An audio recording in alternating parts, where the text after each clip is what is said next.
Hey, welcome back to our channel. Cold here this morning in Central Oregon, 23 degrees. Working on getting the trailer ready for the next trip, hopefully south in a warmer climate. Thought I'd do a bit of a review on our 2016 Cougar trailer. We've done quite a few upgrades. In this video I'll talk about upgrades, things that Keystone could do better. There definitely is some flaws in workmanship and engineering on this trailer, but for the most part we're happy with it. So here's some information. This model is the Polar Pack model, which as I understand it is insulated a little better than the average. One of the things we really like about our trailer is the floor plan, and I really like the fact that it had reclining chairs in the back end. The problem initially was that the reclining chairs were not wall huggers. So we took those out and purchased wall hugger recliners. One thing a little tricky is that you want to make sure you get chairs that you can fit through the door. A door in an RV is much narrower than a house door. Unfortunately, we were not impressed with the dealer we bought it from. It all sounded great until we actually signed papers and drove away. We had purchased an extended warranty, which I almost never do. We purchased it because we thought if a refrigerator goes out right after the warranty ends, it might be worth it. Unfortunately, when we had an issue after the warranty was out, trying to get it in to repair at this dealership, they would give us the story that they're way behind, might take 2 or 3 months to get to it. So I wound up fixing little issues myself. The way they attach the fenders is a problem. The fenders themselves, I guess, are okay. I see a crack there on my new fender, but basically the worst thing about it is the way they fasten them. So I put screws in, larger screws than what they had. I also put a bolt with locking nut on each end, and I haven't had any problems since, but in a headwind, these screws came loose and it just tore the fender off, broke it in half.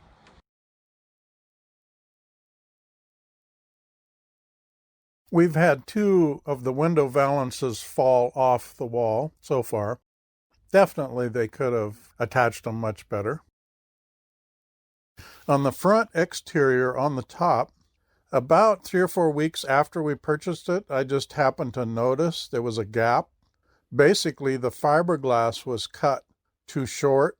The trim didn't cover it. There was about 1/8 of an inch of wood exposed, and I'm glad I discovered it when I did.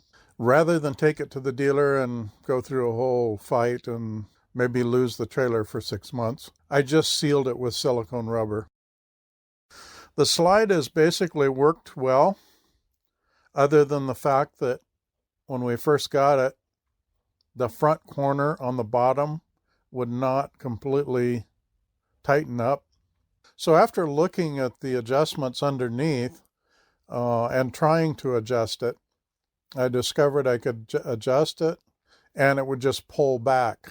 It would slide back out of position.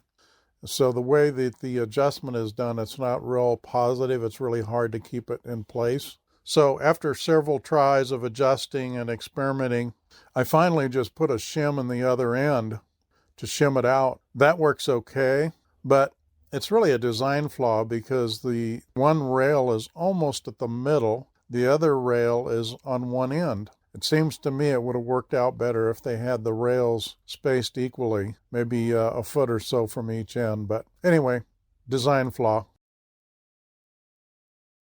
Both doors have these support arms on the bottom that the problem was they wouldn't allow the door to open very far, just about 90 degrees from the side of the trailer. And the tendency was to bump your arm or elbow against the doorknob going in and out. So one day, a gust of wind blew the door open, ripped it off of there, and I thought, it's a good time just to go back to the old style. So I took them both off, put a little rubber bumper on the side of the trailer for each one and latches, and much better.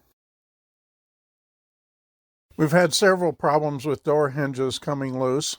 Mainly the problem is the screws are too small and too short. On this model, the rear bumper pulls out, so I found it to be handy to mount a toolbox and a generator. Although I was concerned about the strength of that pull-out bumper, so I got it out just to the right length and basically welded it solid. And on the bottom part of the frame, I added another square tubing and welded it all in real solid. The Honda generator does a good job. It will power the air conditioner, but it won't power too many things at once. If you've got the air conditioner on, it won't power the microwave oven or a hairdryer at the same time. So you just have to be aware of that. With the 6 100-watt solar panels, the 40-amp MPPT charger controller, the 2,000-watt pure sine wave inverter, and with the 4 batteries we've got, it all seems to work really well. The one thing that you need to pay close attention to, if you do this on your own, make sure you have the right wire sizes for the voltage and amperages. You just need to calculate that out and make sure you got big enough wires. If you go too small, you're going to have heat issues, possibly even fire. You don't want that. Our system works pretty well on sunny days. If there's a lot of clouds, after a couple days, we may need to run our generator a little bit. As you can see on the roof, the 6 solar panels, the little TV antenna that it came with was almost worthless. So I upgraded to a directional antenna, which works pretty well in most cases.